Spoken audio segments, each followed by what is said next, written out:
ముక్కలు ముక్కలుగా బైబిల్‌ని ముక్కలు చెక్కలు చేసేసి, ప్రతి ముక్కకి యాక్చువల్‌గా మనమే ప్రతి ముక్కకి మీనింగ్‌ని అర్థం చేసుకోవడానికి ప్రయత్నిస్తాం. వేరే ముక్కల్ని తో సంబంధం లేకుండా.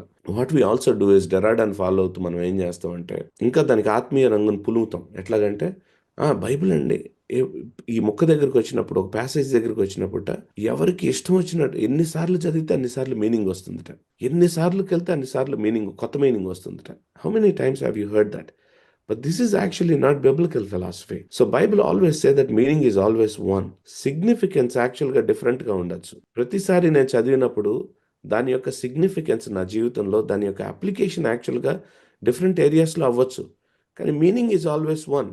మీనింగ్ డజంట్ ప్రతిసారి దాని దగ్గరికొచ్చిన ప్రతిసారి కొత్త కొత్త మీనింగ్‌ని పుట్టవు. సో ఇలా చెప్తూ మనం ఏం చేస్తామంటే వి సే దట్ కొత్త కొత్త మీనింగ్స్ ప్రతిసారి పుడతాయని చెప్తూ ఒక మీనింగ్ ఉండదు కాబట్టి ఎవరి మీనింగ్ వాళ్ళది, ఎవరికి తోచినటువంటి మీనింగ్ వాళ్ళది అనేటువంటిది తెలియకుండానే మనం ఆకలింపు చేసేసుకున్నాం.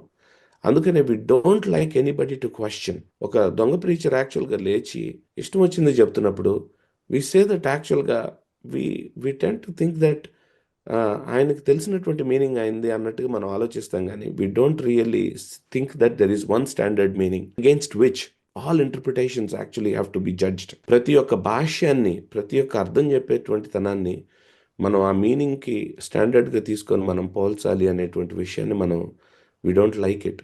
వి don't like it. So this is a very dangerous trend. But unfortunately, it did not come from the Bible.